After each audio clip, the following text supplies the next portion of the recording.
بسم اللہ الرحمن الرحیم۔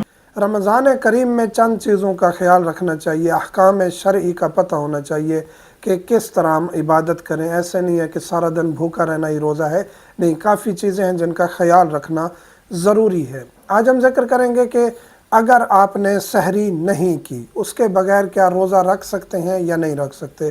جی رکھ سکتے ہیں۔ سوال ہوتا ہے کہ جی ہم نے رات نیت کر لی تھی، روزے کی نیت آپ رات کو بھی کر سکتے ہیں کہ میں صبح روزہ رکھوں گا، کافی ہے۔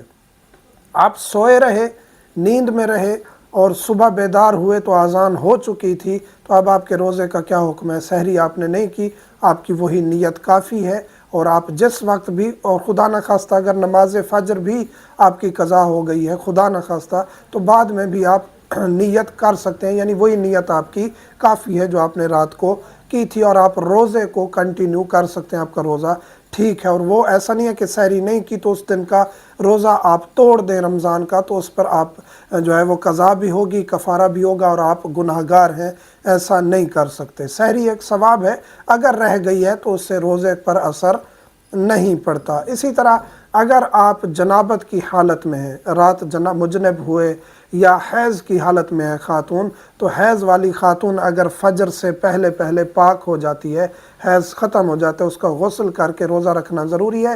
اسی طرح جنابت کی حالت میں ہے تو غسل کر کے اذان سے پہلے، فجر سے پہلے، اذان سے پہلے پاک ہونا، غسل کرنا ضروری ہے۔ اگر جان بوجھ کے اسی حالت میں رہے، غسل نہ کیا، تو آپ کو وہ روزہ باطل ہو جائے گا۔ جو ہی اذان ہوگی، فجر ہوگی، آپ نے غسل حیض کرنا تھا، جنابت کرنا تھا، تو آپ کا روزہ باطل ہو جائے گا، اور آپ کے اوپر کفارہ بھی لازم آ جائے گا اگر آپ نے جان بوجھ کر ایسے کیا ہے۔